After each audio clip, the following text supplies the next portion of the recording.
인도의 성자로 불리우는 이 썬다싱의 전기에 보면은 이런 이야기가 나옵니다. 한 사람이 히말라야 산맥의 한 산을 넘어가던 중에 이 주위에 쓰러진 사람을 발견하는 거예요. 그런데 아직 살아있는 그 사람을 보면서 잠시 고민을 합니다. 지금 그 산이 험한 거예요. 높은 산이고 그래서 혼자 걷기도 힘든데 내가 지금 나를 지키기도 힘든데 저 사람까지 내가 도와줄 수 있겠는가라고 하는 그런 생각에 잠시 생각을 하게 되어지고 그리고 그냥 지나칩니다. 그리고 그 다음에 이제 그 뒤에 따라오던 이 썬다싱이 그 사람을 발견하고서 아직 살아있는 것을 보고 지체 없이 그 사람을 등에 업고 언덕을 오르기 시작합니다. 다른 사람을 업었으니까는 아주 힘겹게 걷습니다. 그리고 한참을 걸어서 이제 산을 넘어갑니다. 그랬는데 그 앞에 한 사람이 쓰러져 있는 것을 보게 되어집니다. 가서 보니까는 이미 죽었어요. 그런데 놀란 것은 그 사람이 이 썬다싱 앞에서 걷던 바로 그 사람, 그 쓰러져 있는 그 사람을 외면하고 그냥 혼자 걸어간 그 사람이었어요. 그는 눈보라와 추위를 견디지 못하고 결국 쓰러져 죽고 말았지만 썬다싱은 죽어가는 사람을 들쳐 업고 가야 했기 때문에 오히려 땀을 뻘뻘 흘리며 살 수 있었던 것이죠. 이것을 통해서 썬다싱은 바로 그때에 남을 살리는 것이 그 나를 살리는 길이라고 하는 것을 그가 깨닫게 되어지고 그리고 그렇구나 라고 하는 것을 이제 그의 전기의 기록을 남겼습니다. 낙타가 쓰러지는 것은 깃털같이 가벼운 마지막 짐 하나 때문이라는 거예요. 마지막 지푸라기가 낙타의 등을 부러뜨린다라고 하는 말이 있어요. 여러분, 낙타라고 하는 동물, 우리는 잘 그 동물에 대해서 알지를 못합니다만은 그러나 사막을 그 걷는 그 동물 가운데에 낙타가 아주 유리합니다. 낙타는 그 모래에 그 몸이 빠지지 않도록 그 발굽이 넓게 되어 있다 그래요. 그래서 넓은 그런 그 발굽으로 그 사막길을 걸을 수 있고 그리고 그 수컷 낙타 같은 경우에 있어서는 한 300-400kg의 짐을 지고 그리고 한 20-30kg는 아주 거뜬히 지나갈 수 있는 그러한 힘 있는 동물이 낙타라 그래요. 그런데 그런 낙타에게 아니 깃털 하나가 무슨 영향을 미칠 수 있을까? 그건 단순한 어떤 과장이라고 우리가 생각할 수 있겠지만 그런 것이 아니다라고 하는 거예요. 우리 주변에는 그 깃털 하나의 무게로 무너지는 사람들이 있어요. 여러분, 우리 사람들은 다 각자 저마다의 인생의 짐을 지고 걸어가고 있습니다. 그 인생의 짐은 다 무거운 짐이에요. 정말 견디기 어려워서 정말 쓰러질 것 같은 그러한 그 무거운 짐을 지고 하루하루를 살아가고 있습니다. 그런데 그러한 그 사람에게 있어서 옆 사람의 독설 한마디, 암투병 후 재발 소식, 카드값, 독촉 전화 한 통, 믿었던 친구의 배신, 여러 가지 이런 것들이 결국 그 사람으로 하여금 무너지게 만든다라고 하는 거예요. 우리의 차가운 눈빛이나 말 한마디가 상대에게 무거운 짐이 되게 해서는 안 되는 것이겠죠. 오히려 우리의 따뜻한 말 한마디나 눈빛 하나가 힘을 잃고 상심해가는 그러한 그 마음에 큰 위로와 소망으로 다가오게 해야 될 줄로 믿습니다. 물론 우리 모든 문제의 최종 해결은 우리 주님께 있습니다. 마태복음 11장 28절에 보면은 수고하고 무거운 짐진 자들아 다 내게로 오라 내가 너희를 쉬게 하리라고 말씀하고 있어요. 그러나 먼저 주님의 제자 되어진 우리들이 다른 사람에게 무거운 짐이 되는 것이 아니라 오히려 짐을 나누어 지는 그런 아름다운 신앙의 사람들 다 되어질 수 있기를 간절히 바랍니다. 여러분, 오늘 우리가 다루고 있는 이 갈라디아서 6장 이 특별히 1절 이 말씀은 바로 앞에 나오는 5장 26절의 말씀을 받고 있어요. 갈라디아서 5장 26절의 말씀은 헛된 영광을 구하여 서로 노엽게 하거나 서로 투기하지 말지니라 라고 말씀하고 있습니다. 여러분,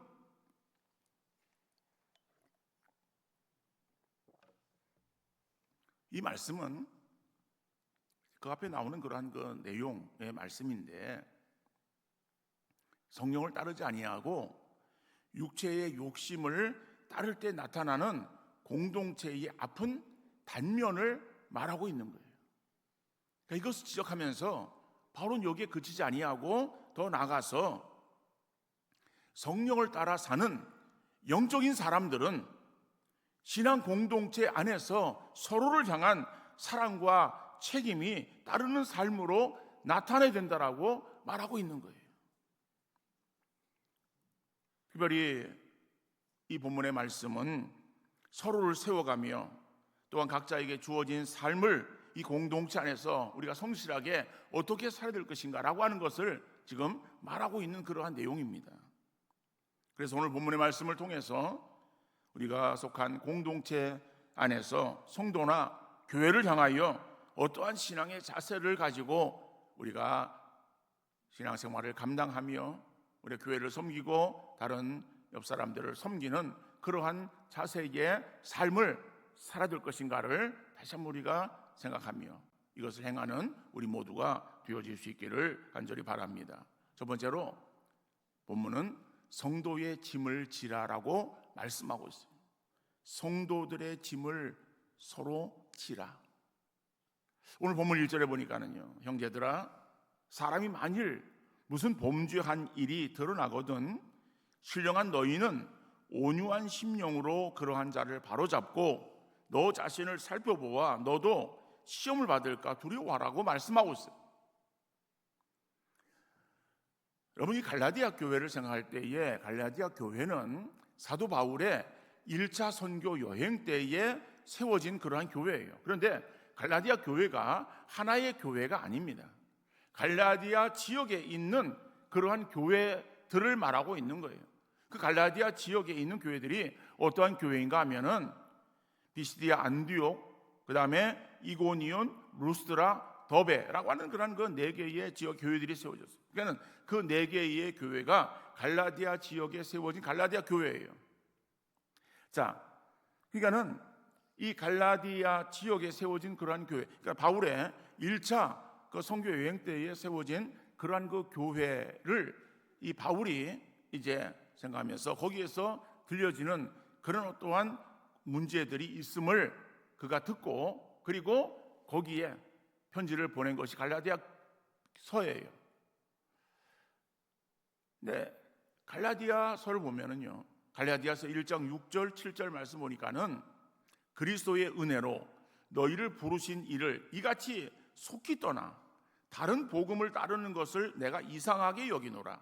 다른 복음은 없나니 다만 어떤 사람들이 너희를 교란하여 그리스도의 복음을 변하게 하려 함이라 그랬어요. 여러분, 이 6절 7절의 말씀을 통해서 우리가 살펴볼 수 있는 것이 무엇인가 하면은 갈라디아 교회에 이들을 미혹하기 위한 다른 그러한 그 복음이 들어왔구나 라고 하는 것을 알 수 있는 거예요. 그래서 그 갈라디아 교회에 들어와서 그들을 미혹하는 그러한 그 유대주의자들이에요. 그 유대주의자들을 일명 갈라디안주의라고 그렇게 이제 표현을 합니다. 근데 갈라디안 그 주의가 무엇을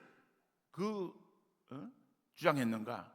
다시 말하면은 그 교회의 성도들을 어떻게 현혹시켰는가라고 하면은 유대교인들을 말하는 거예요.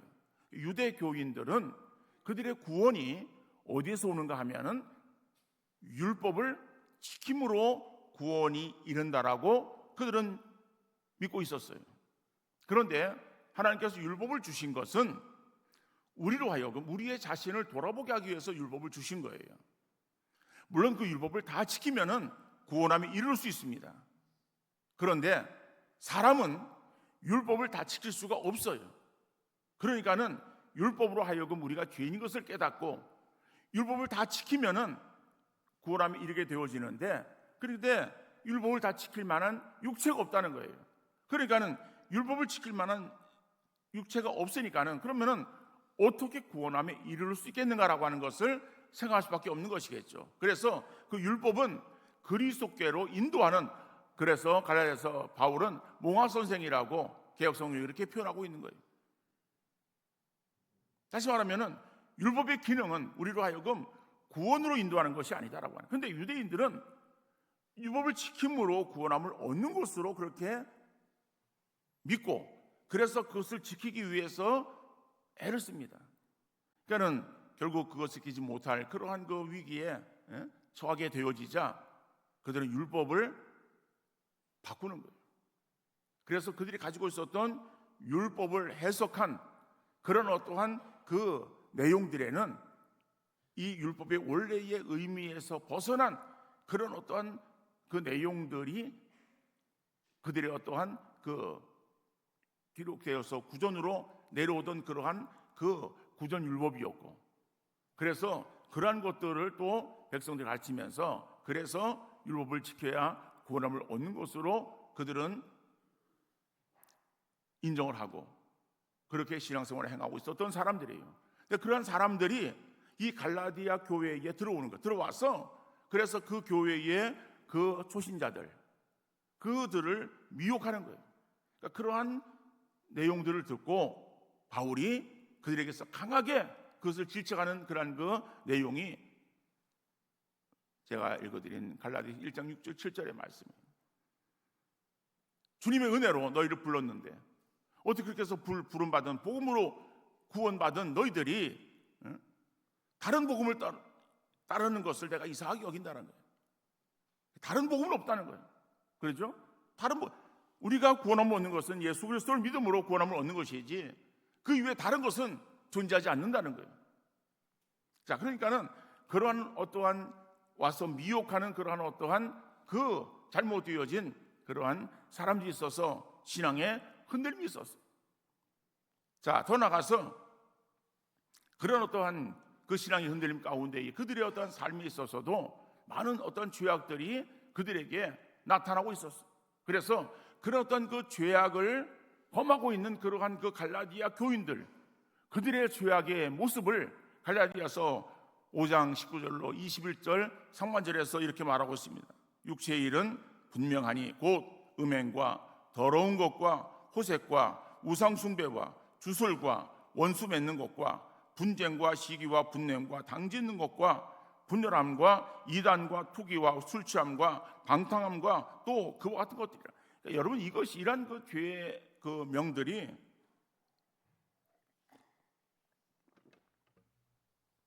세상에 있는 그런 어떤 죄악들을 지금 열거하고 있는 것이 아니에요. 갈라디아 교회의 성도들에게 있어서 나타나고 있는 그러한 여러 가지 죄악들의 소식들을 듣고서, 그리고 바울이 그래서 그러한 일들이 너희에게 행해지고 있는 그러한 것들을 내가 듣는다.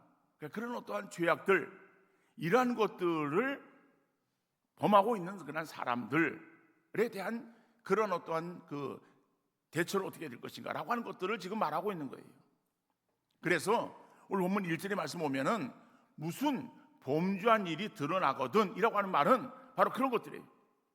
그 앞에 5장에서 말씀하고 있는 그런 어떠한 그 죄악의 여러 가지 형태들의 모습들이, 죄악들이 성도들에게 나타나서, 그래서 그러한 죄악들의 모습들이 있는 성도들을 바라볼 때에 그 성도들의 죄악들에 대해서 너희가 어떻게 될 것이냐? 2절 말씀 보니까는 뭐라고 말하고 있습니까? 너희가 짐을 서로 지라라고 말하고 있어요. 그래야 하여 그리스도의 법을 성취하라라고 말하고 있는 거예요. 그러니까는 너희가 서로 짐을 지라라고 하는 거예요. 그러면은 서로 짐을 진다라고 하는 것은 구체적으로 어떤 것을 말하는가라고 하면은, 여러분, 우리 사람들은요 특성이 그렇습니다. 어떠한 다른 사람이 잘못했어요. 그러니까 잘못한 것을 바라볼 때에 어떠한 마음이 듭니까? 정죄하는 거예요. 비난하는 거예요. 손가락질하는 거예요. 잘못한 것에 대해서 지적하고 판단하며 비난하는 것이 자기의 의로운 행동이고 당연히 그렇게 해야 되는 거 생각할 수 있습니다. 그러나 그것이 잘못되었다는 것이 아닙니다. 그렇게 지적하지 말라고 하는 것이 아니에요. 잘못한 건 잘못한 것이죠. 그러나 잘못하는 것을 지적하는 바로 그것이 최선의 방책은 아니다라고 하는 거예요. 이것은 소극적이고 초보적인 그러한 자세라고 하는 것을 지금 말하고 있는 거예요. 이에 대해서 바울은 어떻게 권면하고 있는가? 그래서 오늘 본문 1절에 보면은 온유한 심령으로 그러한 자들을 바로 잡으라고 말하고 있어요. 그런데 온유한 심령으로 그들을 바로 잡아대는 그러한 사람들은 어떠한 사람들이 가면은 신령한 너희는 이라고 하는 거예요. 자, 신령하다라고 하는 것은 뭐예요? 그러니까 뭐 대단한 그러한 어떠한 사람인 것처럼 생각할 수 있어요. 신령하다 그러면은 이 땅에 존재하고 있는 사람이 아닌 것 같은 어떠한 그러한 느낌을 우리가 받을 수 있어요. 여러분, 우리 모두는 다 신령한 사람인 줄 믿으시길 바랍니다. 왜 우리가 신령한 사람이냐? 여러분, 신령한 사람이라고 하는 것은요, 영적인 사람을 말하는 거예요. 성령의 사람을 말하는 거예요. 성령의 사람이라고 하는 것은 성령을 받은 사람이에요. 구원받은 사람은 성령의 사람이에요. 성경에 보면은 성령으로 인하지 아니하고서는 예수를 주라고 할 자가 없다라고 말씀하고 있어요. 우리가 예수를 주라고 그렇게 고백하고 믿는 그러한 사람들은 이미 우리 가운데에 성령이 임하심으로 인해서 그 성령의 임재로 인해서 내가 예수를 주라고, 나의 구세주라고 고백하는 거예요. 여러분, 십자가의 예수 그리스도가 내가 나를 위해서 대신 죽어주신 그 나의 구세주라고 하는 사실을 내 지식으로, 내가 어떠한 그런 경험으로 어떻게 그것을 알 수 있어요? 내가 아는 것이 아니라 내 속에 계시는, 이미 내 속에 임재하신 그 성령의 역사로 인해서 나로 하여금 그것을 믿게 하시는 거예요. 그래서 내가 그 예수 그리스도를 나의 구세주로 우리가 믿음을 고백하는 거예요. 그러니까 예수 그리스도를 주로 고백하는 그러한 그리스도인들은 다 성령의 사람이라고 하는 사실을 잊지 마시기를 바랍니다. 우리는 성령의 사람이에요. 그러면 성령의 사람은 성령의 지배를 우리가 받아야 되는 거예요. 그래서 성령의 지배를 받는 사람은 이라고 하는 말이에요. 그러니까 신령한 사람이라고 하는 것이 특별한 그런 어떤 무슨 그런 사람이 아니라 우리 그리스도인들을 말하는 거예요. 자, 그러면은 이러한 성령의 지배를 받는 우리 성도들은 다른 성도들의 범죄한 일이 드러났을 때에 그것에 대해서 비난하거나 정죄하기보다는 온유한 심령으로 그들을 바로 잡아주라고 하는 거예요. 인간적인 의를 가지고 바르게 해야 된다라고 생각하는 그러한 사람들, 그죠? 자기가 의로운 의인인 것처럼 그렇게 행동하는 그러한 사람들, 이런 사람들은요, 다른 사람들이 어떤 잘못한 것에 즉각적으로 정죄하고 비난하고 그럴 수 있냐라고 막 호들갑을 떨고 그래요. 근데 그렇게 하는 것이 잘못되었다는 것은 아니에요. 이것은 미숙한 사람의 처신이라고 하는 거예요. 성령의 지배를 받는 성숙한 사람은 그러한 일을 보았을 때에 인간적인 분노나 감정의 표현이 아니라 온유한 심령으로 그들을 바로 잡아주어야 된다는 거예요. 그냥 넘어가라는 게 아닙니다. 이거 동조하라는 게 아니에요. 바로 잡아주라는 거예요. 그러니까 온유한 심령으로 바로 잡는다는 것은 상대를 이해하는 마음으로 바라보는 것을 말하는 거예요. 잘못한 사람의 죄에 대해서 그냥 넘어가는 것이 아니라 인간의 연약함의 본질을 이해함으로써 진정한 회복을 위해서 노력하라는 거예요. 우리는 대개 다른 사람 잘못했으면은 저 사람이 이렇고 그렇고 저렇고 라고 정죄하고 비난하고 손가락질하는 데는 우리가 남부럽지 않게 아주 1등입니다. 그런데 그러면서 끝나는 거예요. 이거는요, 다른 사람을 세우는 것이 아니라 다른 사람을 넘어뜨리는 거예요. 다른 사람을 쓰러뜨리는 거예요. 여러분, 세상에서는 그럴 수 있어요. 우리가 세상 사람들을 말하는 게 아니에요. 세상에서의 돌아가는 그런 그 모습들을 우리가 보면서 뭐 비판하고 세상이 왜 그래? 세상이니까 그런 거예요. 그럴 수 있어요. 근데 그건 세상의 모습이고 교회 안에 신앙생활을 행하고 있는 우리 성도들에게 있어서는 자, 그렇게 우리가 다른 사람에게 있어서 그냥 손가락질하고 저 사람 뭐 이래가지고 자기는 의인이고 저 사람은 죄인이고 라고 하는 그런 그 마음으로 대하는 것이 아니라 그 사람을 이해하는 마음으로 그 사람을 대해야 된다는 거예요. 사람은 연약해서 넘어질 수 있지. 그러니까는 그러한 그 연약함을 이해하고 그리고 그 사람의 입장에서 그 사람을 다시 일어날 수 있도록, 그래서 그 믿음의 그것을 잘못한 것을 깨닫고 다시 세울 수 있도록 우리가 행하는 그러한 모습들이 우리 교회 안에 이루어져야 된다는 거예요.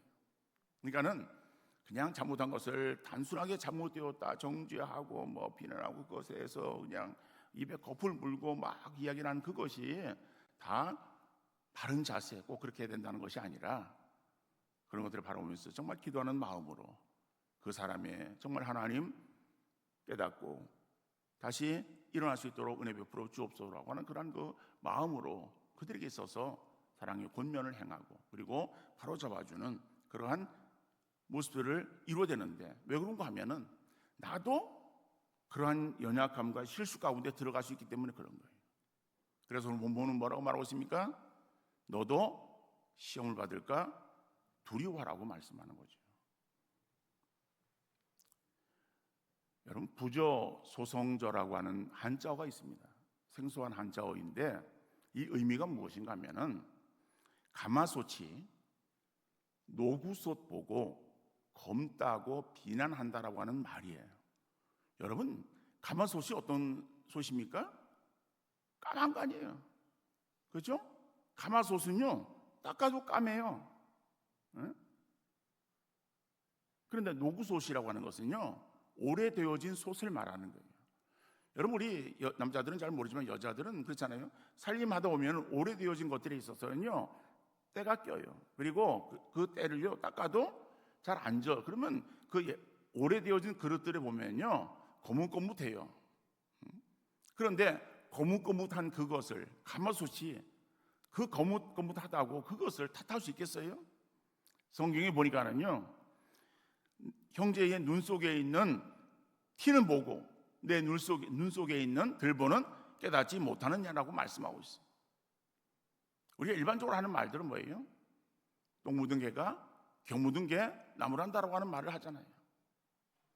서로 짐을 같이 진다는 것은 잘못한 것에 대해서 신랄하게 비판하는 것이 아니라 나도 그럴 수 있다고 하는 그런 생각에 상대를 이해하고 온유한 심령으로 바로 잡아주는 것을 말하는 거예요. 여러분, 교회 안에 이러한 그 모습들로 다른 사람들을 대할 때에 상과 달리 따뜻한 온기가 넘쳐나는 사랑의 아름다운 도가니가 되어지는 줄 믿으시기를 바랍니다. 두 번째로 자기 짐을 지라고 하는 거예요. 본문 5절에 보면은 각각 자기의 짐을 질 것이라.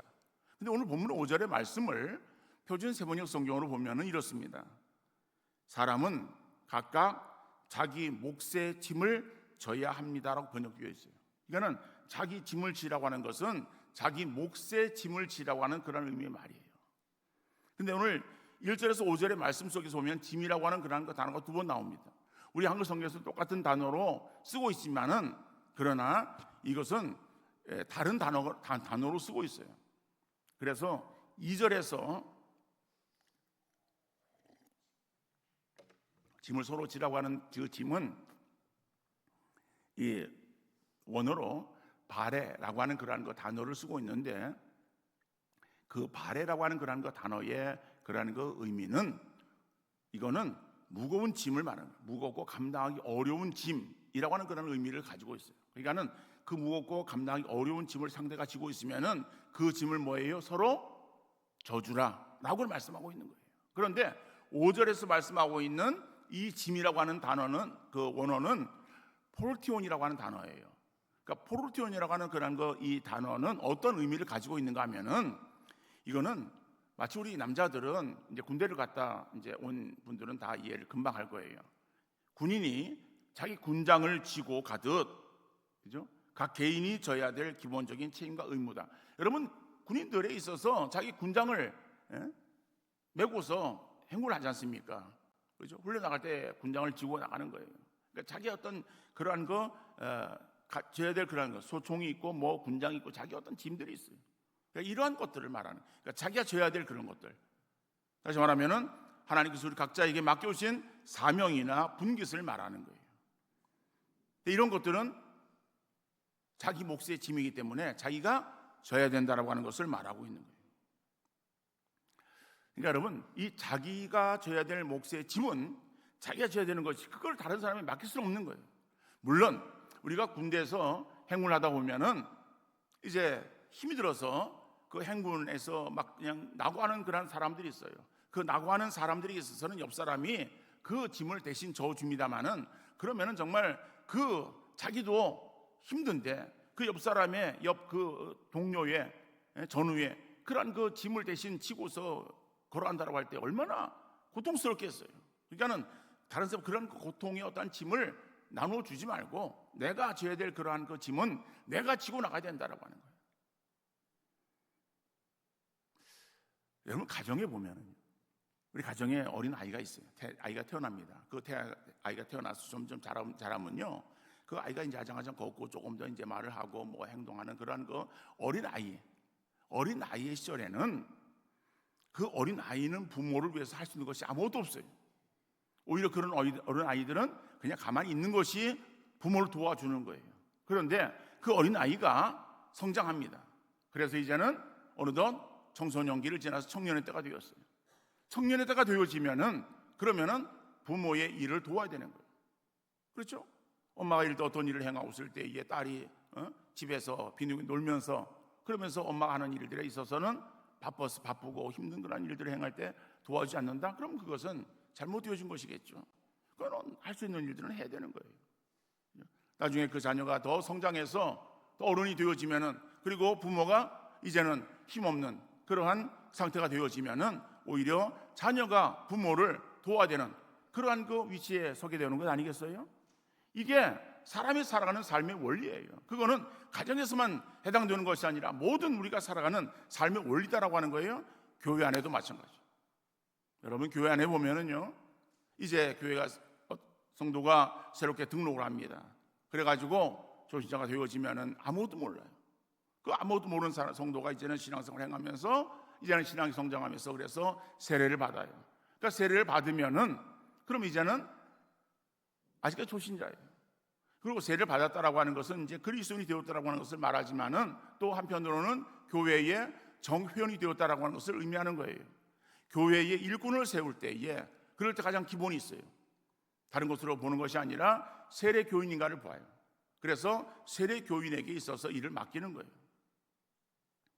그러니까 세례 교인이 되어져야 교회 정회원이기 때문에 그런 거예요. 그러면은 그 교회 정회원이 되었다 할지라도 아직까지 어려요. 어린 그러한 사람은 마치 가정의 어린 아이처럼 별로 할 수 있는 게 없어요. 그럼 그냥 와서 그냥 예배 드리고 하는 거예요. 그럼에도 아주 기특한 거예요.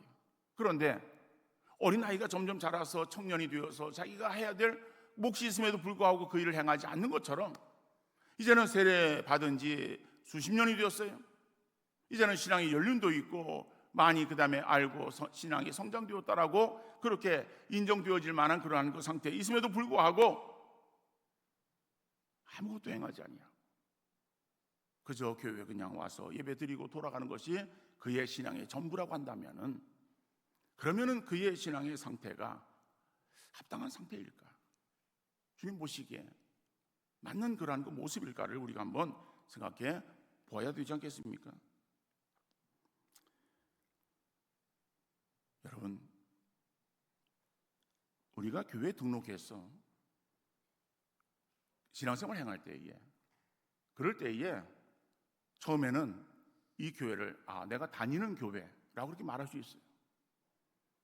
그런데 좀 더 신앙생활이 더욱더 깊어지면은, 성숙해지면은, 그러면 이 교회가 내가 다니는 교회라고 말하는 것이 아니라 내가 이 교회의 주인이라고 하는 의식을 가지고 신앙생활을 감당하는 그런 우리 성도들 되어줄 수 있기를 바랍니다. 물론 교회의 주인은 예수 그리스도예요. 교회의 주인은 하나님이세요. 그러나 우리가 주인 의식을 가지냐, 아니면 아직까지 종의 의식을 가지고서 그저 그냥 있느냐라고 하는 것은 엄청난 차이예요. 여러분, 교회 일은 전문가들이 모여서 행하는 것이 아닙니다. 우리 찬양대에 있습니다마는 찬양대가 음악을 전공한 그러한 어떠한 성악가들만 모이게 앉아서 찬양을 하는 것입니까? 그런 교회는 없어요. 어느 교회든 간에 그렇죠? 자기가 찬양으로 하나님께 영광 돌리고자 라고 하는 그런 그 마음을 가지고 믿음으로 참여하는 거예요. 주일학교 교사가 하다못해 교육 대학을 나온 그런 그 사람이 다 주일학교 교사를 합니까? 아니에요. 믿음으로 자녀들을 가르치는 그러한 일들에 정말 섬기고자 하시는 그런 마음을 갖는 그러한 사람들이 거기가 들어가서 그 일을 행하는 거예요. 그러니까는 교회는 전문가들이 모여서 행하는 전문 집단이 아니라 믿음을 가지고 있는 사람들이 모여서 정말 주님께 충성하는 그러한 믿음의 집단이다라고 하는 거 여러분들 꼭 기억할 수 있기를 바랍니다. 그런데 우리가 겉으로 보기에 각 기관들이 있어서 일꾼들이 많아 보여요. 아이고, 내가 저기 들어가서 뭐 할까? 할 수 있는 일이 있을까라고 생각을 합니다. 그런데 실상은 일꾼이 부족해요. 그러므로 나 한 사람의 참여가 교회에 큰 힘이 된다는 것을 기억하고 교회를 사랑하는 마음을 가지고 모든 기관에 적극적으로 참여하는 우리 모든 성도 되어질 수 있기를 간절히 바랍니다. 교회의 재정적인 부분도 마찬가지예요. 헌금에 있어서도 세례 교인들은 자기 수입의 11조 헌금을 감당해야 되는 거예요. 관심 있고 해당되어지는 그런 기관의 헌금이나 각종 교회 일에 대해서 책임도 감당해야 되는 거예요. 우리의 연약함과 부족함을 바라보면서 아이고, 내가 이래서 부족하고 이래서 연약하고 이래서 뭐 없어서 못하는데 라고 하는 어떠한 그런 자기 모습만 바라보면서 걱정, 근심에 사로잡혀 있는 것이 아니라 나는 부족해도 전능하신 하나님이 우리의 아버지가 되심을 확신하며 하나님을 의지하는 믿음으로 나아가는 우리가 믿음의 성도 되어질 수 있기를 간절히 바랍니다. 교회 일은 인간의 판단이나 생각으로 하는 것이 아니라 믿음으로 감당해야 되는 것임을 다시 한번 생각하면서 믿음으로 하나님을 기쁘시게 행하는 귀한 성도 다 되어질 수 있기를 주님 이름으로 축원합니다.